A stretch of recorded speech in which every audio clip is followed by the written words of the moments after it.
Bienvenidos a Pintando Coches Alberto.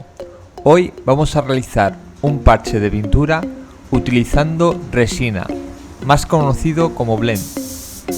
La resina la vamos a aplicar donde vayamos a hacer el parche, siempre abriéndonos más de lo normal.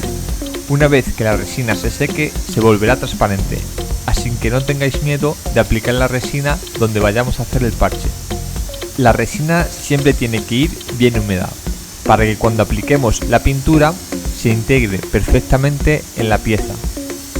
Si la resina la dejamos pulverizada y no la apañamos bien, lo más seguro que a la hora de aplicar el color nos haga sombras o manchas.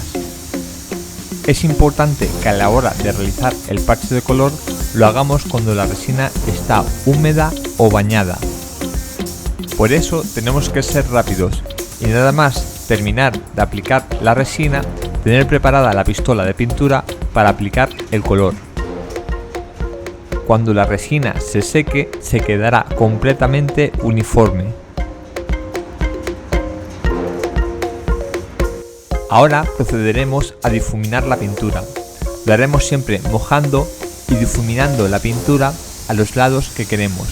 En mi caso, como es un parche en el medio del capó, lo voy a difuminar a los dos lados.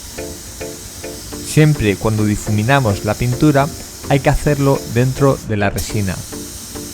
A la hora de difuminar el color lo haremos en dos partes, una primera mano más centrada en el parche y una segunda mano más abierta, pero siempre sin salirse de la resina. Si difuminamos con la pintura fuera de la resina, los metales se posicionarán de otra manera, poniéndose de punta y cambiando el tono del color. La resina lo que hace es integrar el color en la pieza, dejándolo completamente uniforme, sin dejarlo de punta y sin cambios de tonalidad. La resina también la podemos utilizar para tapar pequeños arañazos que nos hayamos podido dejar con las lijas y después aplicar el color para dejarlo terminado. Como veis, una vez que se ha secado la resina y la pintura, se ha quedado todo completamente uniforme. Luego aplicaremos dos manos de barniz y ya tendremos el trabajo terminado. Así se realiza un parche con blend. Si te gustó este vídeo, dale a me gusta, comenta y comparte. Ayudarás a hacer la comunidad de pintores más grande. También podéis activar la campana de notificaciones, así cuando suba un nuevo vídeo no os lo perderéis.